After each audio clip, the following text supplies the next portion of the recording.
Welcome student, welcome to my YouTube channels.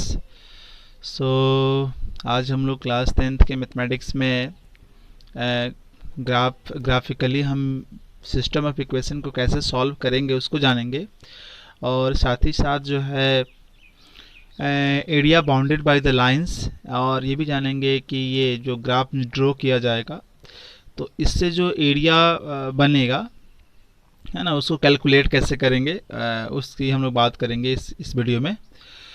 तो जैसा कि आप क्वेश्चन देख सकते हैं कि यहाँ लिखा हुआ है कि सॉल्व ग्राफिकली। हमारे पास ये दो एक सिस्टम ऑफ इक्वेशन है जिसको हमको ग्राफिकली सॉल्व करना है, और साथ ही साथ हमें बताना है calculate the area bounded by the line givens. इससे एक लाइन, इसकी एक लाइन होगी, इसकी एक लाइन होगी, है ना, और वाई एक्सिस, इन तीनों को मिलाकर जो आपका एरिया होगा ना, है ना, उसको आपको कैलकुलेट करना है।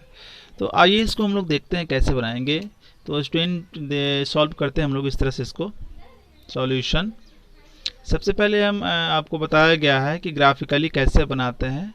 तो वहाँ पर आप क्या करेंगे कि y का वैल्यू निकाल लेंगे इस तरह से, और इसका सॉल्यूशन टेबल बना लेंगे स्टूडेंट। इसका सॉल्यूशन टेबल बना लेंगे इस तरह से। यहाँ x कर दीजिए, यहाँ y कर दीजिए, ठीक है, यहाँ x कर दीजिए, यहाँ y कर दीजिए। अगर हम x का वैल्यू 0 कंसीडर करते हैं, अगर हम 0 कंसीडर करते हैं तो 6 माइनस 0 हो जाएगा। तो 6 माइनस 0 हो जाएगा तो 6 ही तो रहेगा ऊपर, बाई 3, तो यहाँ 2 आ जाएगा। अगर हम x का वैल्यू यहाँ पर ले लेते हैं, कितना, x का वैल्यू अगर हम 3 कंसीडर या -1 करते हैं कंसीडर, -1 कर लेते हैं कंसीडर, तो क्या होगा स्टूडेंट, अगर -1 कंसीडर करेंगे तो कुछ कटेगा क्या यहाँ पर? ओ शायद लगता है कि नहीं कटेगा। 0 लेने पर तो ये आ गया 2 आपका आ गया। और अगर हम 3 ले लेते हैं तो हो जाएगा हमारा 6 माइनस 3, तो यहाँ तो 3 आ जाएगा, 3 और 3/3 ये कितना होगा हमारा 1 हो जाएगा स्टूडेंट, ठीक है। तो इस जिस तरह से मैंने फर्स्ट इक्वेशन के साथ किया, उसका सॉल्यूशन टेबल बनाया, उस तरह से हम लोग सेकंड इक्वेशन के साथ भी करेंगे और उसका सॉल्यूशन टेबल बनाएंगे। अब उसी तरह से हम लोग जो है सेकंड इक्वेशन के साथ करेंगे। तो इसको सॉल्व करते हैं हम लोग सेकंड इक्वेशन को। 2x से minus 3y equal to 12। 2x से सो 2x minus 3y equal to 12। तो यहाँ -3y इक्वल टू हो जाएगा 12 है। इसको इस तरह भेज देते हैं तो -2x है, तो y इक्वल टू हो जाएगा 12 माइनस 2x है, y में -3। इसका भी हम लोग सॉल्यूशन टेबल बना ही लेते हैं। इसका सॉल्यूशन टेबल बना लेते हैं स्टूडेंट। तो x y, इसमें हम लोग वैल्यू कंसीडर करते हैं। x का वैल्यू अगर हम लोग 0 कंसीडर करते हैं तो ये हो जाएगा 12 माइनस 2 इंटू 0, तो ये पूरा 0 हो जाएगा, तो 12 ही रह जाएगा, और उसको -3 से डिवाइड करेंगे तो -4 आ जाएगा स्टूडेंट। इसके बाद एक और वैल्यू यहाँ हम लोग ले लेते हैं। एक और वैल्यू में हम लोग यहाँ अगर हम 3 ले लेते हैं स्टूडेंट, 3 लेते हैं तो ये हो जाएगा 12 है, 12 माइनस 2 इंटू 3 यानी कि तो 6 हो जाएगा हमारा। तो 12 माइनस 6 तो ऊपर तो 6 आ जाएगा, और फिर -3 से डिवाइड करना है तो -2 आ गया स्टूडेंट। तो स्टूडेंट जैसा कि आप देख सकते हैं कि ये दोनों इक्वेशन का हम लोगों ने पहले सोल्यूशन निकाला था, और सोल्यूशन को मैंने ग्राफ पर इस तरह से ड्रॉ कर दिया, ठीक है। तो सारे पॉइंट को ग्राफ पर ड्रॉ कर दिया, फिर इसको ज्वाइन कर दिया, तो कुछ इस तरह से हमारे पास यहाँ पर डायग्राम बनकर आया, ठीक है। ये जो 0 और 2 और 3 और 1, ये सॉल्यूशन किसका था, x plus 3y equal to 6 का था, और ये 0 माइनस 4 और 3 माइनस 2 ये था आपका 2x minus 3y equal to 12 का। अब जो है इसमें पहला तो कह रहा था कि इसका सॉल्यूशन बताइए। तो देखिए कि दोनों ग्राफ कहाँ पर एक दूसरे को काट रहे हैं, यहाँ पर एक दूसरे को काट रहे हैं। ये दोनों ग्राफ एक दूसरे को यहाँ पर काट रहे हैं, 6 पर काट रहे हैं। और 6 कहाँ पर है, ये 6 जो है x एक्सिस पर है। तो x एक्सिस के पॉइंट को कैसे दिखाते हैं, ये 6 जो है x एक्सिस पर है, और यहीं पर दोनों काट रहे हैं, तो x एक्सिस को पॉइंट कैसे दिखाएंगे, 6 x की वैल्यू हो जाएगा और y यहाँ पर 0 हो जाएगा, ऐसे दिखाएंगे। और यहाँ x का वैल्यू हमारा होगा 6 और y के वैल्यू हमारा होगा यहाँ पर 0। ठीक है, ये समझे ना। तो x के वैल्यू 6 आ गया, y के वैल्यू 0 आ गया। अब आपको इस क्वेश्चन में कह रहा था कि आपको ये लाइंस है, पहली जो इक्वेशन है उसकी ग्राफ, ये दूसरी इक्वेशन की ग्राफ, ये वाई एक्सिस। ठीक है, अब इसके बीच का एरिया आपको बताना हम लोगों को, इसके बीच का एरिया हम लोगों को बताना है। ठीक है, इसके बीच का एरिया हम लोगों को बताना। तो आइए हम लोग निकालते हैं। अगर इसका नाम हम लोग दे दें, ए, इसको हम लोग करते हैं बी, और इसको हम लोग करते हैं सी। तो हमको निकालना पड़ेगा area of triangle ABC, area of triangle ABC। तो area of triangle ABC equal to 1/2 है ना। ये हम लोग देख लेते हैं, ये बेस, ये परपेंडिकुलर हो गया, ये वाला परपेंडिकुलर हो गया। ठीक है, तो ये परपेंडिकुलर हो गया, और ये हमारा यहाँ से हम लोग उसको बेस मान लेते हैं। तो हमारा बेस हो गया BC, बेस इंटू हाइट होता है ना, और हाइट हमारा हो गया OA। तो अब आइए हम लोग कैलकुलेट कर लेते हैं BC। B से C कितना हुआ स्टूडेंट? तो B से C देखिए आप कि ये एक, आप इसको मेजर कर लीजिए, 1 2 3 4 5 6। फिर से देख लीजिए कैसे मेजर करेंगे, 1 2, यहाँ जैसे -4 से -3 1 हो गया, -3 से -2 1 हो गया, तो 1 2 3 4 5 और ये 6, तो ये हो जाएगा 6 यूनिट। N2 OA पता कर लेते हैं, तो 1 2 3 4 5 6, और ठीक है, तो ये हो गया हमारा 6 यूनिट। ये हमारा 6 यूनिट हो गया स्टूडेंट। तो अब हम इसको, जैसे यहाँ से ये हमारा कैंसिल हो गया 3 टाइम्स, तो 3 यूनिट इनटू 6 यूनिट, तो ये हो गया आपका 18 unit square unit. So student, एक और क्वेश्चन हम लोग करेंगे इसी के जैसा।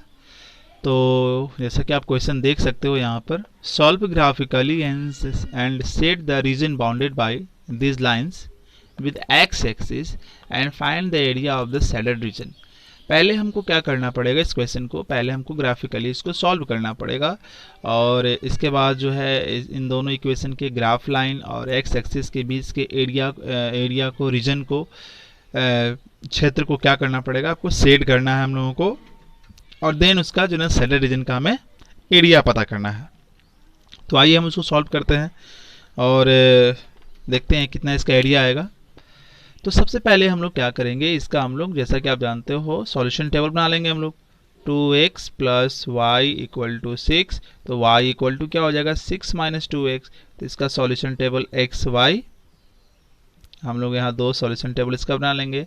x की वैल्यू हम 0 कंसीडर कर लेते हैं, तो 0 कंसीडर करेंगे तो हमें क्या मिलेगा, x की वैल्यू यहाँ रख देंगे 6 - 2 × 0, तो कितना हो जाएगा हमारा, ये हमारा हो जाएगा 6 हो जाएगा। और तो x का वैल्यू 0 लिया, तो y का वैल्यू कितना आ गया हमारा, 6 आ गया। अभी हम लोग क्या करेंगे इसमें कि यहाँ पर हम x की वैल्यू को ले लेते हैं 3। तो जब हम x की वैल्यू को 3 लेंगे हम लोग, तो 6 - 2 × 3, यानी कि ये भी 6 हो जाएगा, और ये 6 में से चला गया, तो y तो बिल्कुल क्या हो जाएगा यहाँ पर, 0 हो जाएगा। चलिए, तो इसका तो क्लियर हो गया। उसी तरह से हम लोग इस वाले पार्ट को भी सॉल्व कर लेते हैं। 2x - y + 2 = 0। ठीक है, तो -y इस तरफ इसको भेज दिया, तो -2x और -2, माइनस दोनों तरफ के कॉमन करके कैंसिल कर दिया, तो हमारा 2x + 2 आ जाएगा। अब इसका हम लोग सॉल्यूशन टेबल बना लेते हैं स्टूडेंट। तो इसमें हम x का वैल्यू 0 लेंगे, तो x का वैल्यू 0 लेंगे तो 2 × 0, ये पूरा 0 रह जाएगा, 0 + 2 यानी कि 2 हो जाएगा। और उसके बाद जो है x की वैल्यू हम यहाँ पर ले लेते हैं -1, तो -1 लेंगे स्टूडेंट, तो ये हमारा -2 हो जाएगा, या फिर +2 हो जाएगा, ये पूरा 0 हो जाएगा, यानी कि y की वैल्यू भी हमें 0 आ जाएगा। ठीक है, तो इस तरह से हमारा सॉल्यूशन टेबल तैयार होता है। अब हम लोग इसको ग्राफ पर प्लॉट करेंगे। तो सारे पॉइंट्स को ग्राफ पर प्लॉटिंग करने के बाद, फिर उसको ज्वाइन करने के बाद हमें कुछ इस तरह से यहाँ पर डायग्राम मिलता है। तो एक तो हमें पहले बताना है कि सॉल्यूशन बताना है ग्राफिकली। तो ये दोनों ग्राफ लाइन एक दूसरे को कहाँ काट रही हैं, ये दोनों ग्राफ लाइन जो है एक दूसरे को यहाँ पर काट रही हैं, इस पॉइंट पर काट रही हैं, ठीक है। तो मैंने बताया था कि जब ग्राफ लाइन एक दूसरे को किसी एक पॉइंट पर काटे तो वहाँ से आप परपेंडिकुलर नीचे की तरफ ड्रॉ करिए, नीचे की तरफ परपेंडिकुलर ड्रॉ कीजिए एक्स एक्सिस पर और फिर वाई एक्सिस पर। तो एक्स एक्सिस पर परपेंडिकुलर ड्रॉ करने पर एक्स का वैल्यू हमें 1 मिल रहा है, जबकि वाई एक्सिस पर परपेंडिकुलर ड्रॉ करने पर हमें वाई की वैल्यू वहाँ पर 4 मिल रही है, ठीक है। तो इस तरह से x की वैल्यू 1, y की वैल्यू 4 निकलकर सामने आ गई। अब रही बात कि ये जो ग्राफ लाइंस है और x एक्सिस है, इसके बीच के एरिया को शेड करना है, इसके बीच के एरिया को शेड करना है। तो आइए हम इसके बीच के एरिया को शेड करते हैं और फिर इसके बाद हम लोग एरिया कैलकुलेट करेंगे इसका। ये मैंने इसके बीच के एरिया को मैंने शेड कर दिया यहाँ पर, ठीक है। और हमें अब इसका एरिया कैलकुलेट करना है। तो मैं इसके पॉइंट का नाम दे देता हूँ, इसको मैं ए बोल दिया मैंने, इसको जो है बी बोल देते हैं हम लोग, इसको सी बोल देते हैं। तो इसका एरिया निकालते हैं, एरिया ऑफ ट्रायंगल बन गया ना ये A B C equal to 1/2 base into height होता है। तो बेस यहाँ से यहाँ हो गया, तो ये बी है या सी है, तो ये हमारा बी सी हो जाएगा। और हाइट हमारा ये है, यहाँ मैं कुछ नाम दे दे रहा हूँ, यहाँ पर डी कर दे रहा हूँ। तो ऊपर ए था नीचे डी, तो हमारा हाइट हो गया ए डी। तो 1/2 होगा स्टूडेंट। और बी सी कितना होगा, बी सी जो है आप देखो ये -1 यहाँ पर है, यहाँ 3 है। तो देख लो -1 से फिर ये -1 से क्या हो जाएगा, -1 से 0 1 हो गया, फिर 0 से 1 हो गया आपका 2, फिर 1 से 2 हो गया 3, और 2 से 3 हो गया 4। आप ऐसे भी कैलकुलेट कर सकते हो, -1 से 0 एक पार्ट हो गया, और 0 से 1 दूसरा पार्ट हो गया, और 1 से 2 थर्ड पार्ट हो गया, और 2 से 3 4 पार्ट हो गया, ठीक है।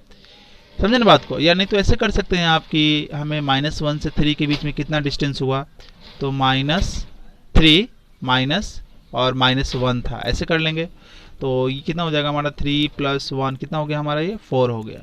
तो ये हमारा तो BC निकल गया 4 यूनिट इनटू AD कितना हुआ, AD जो है आप देखिए यहाँ पर AD को कैलकुलेट कीजिए, यहाँ से कितना हो गया, ये हाइट जो है, ये टोटल जो हाइट है वो कहाँ तक है, 4 तक है।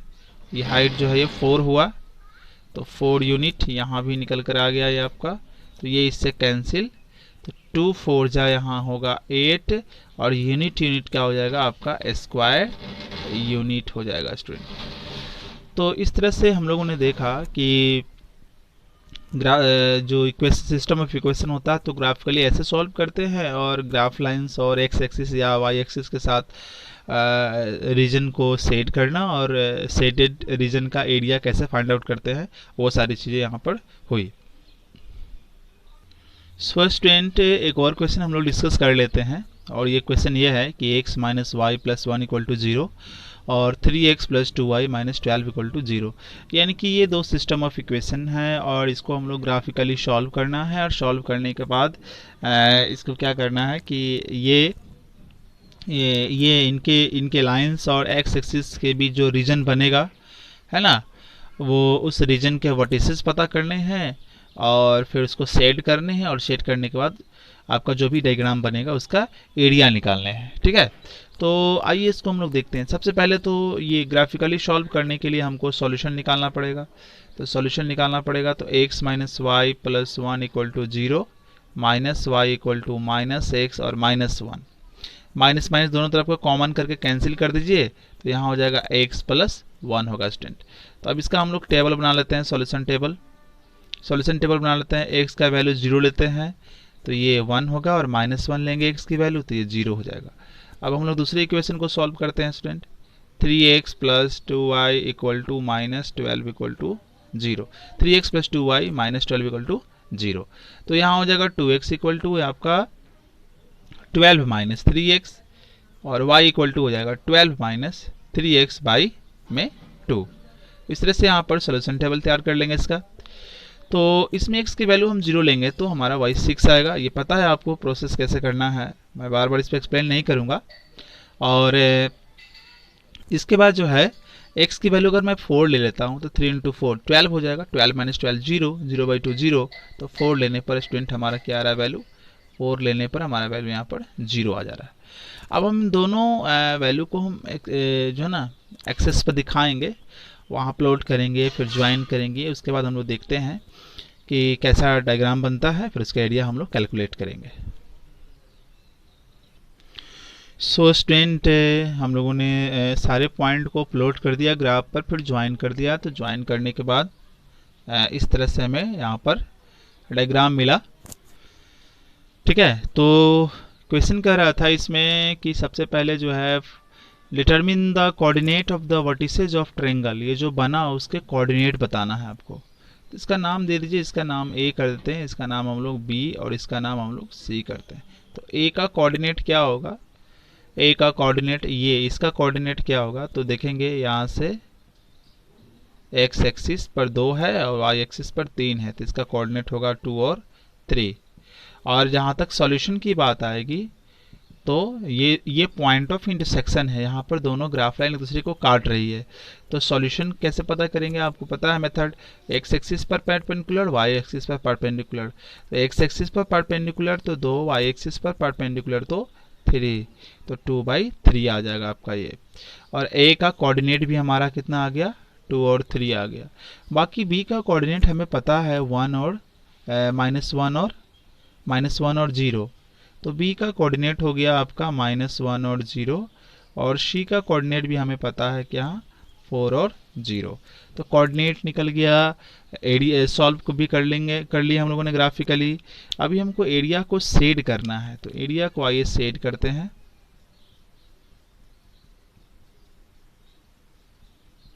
एरिया को हम लोगों ने शेड कर दिया।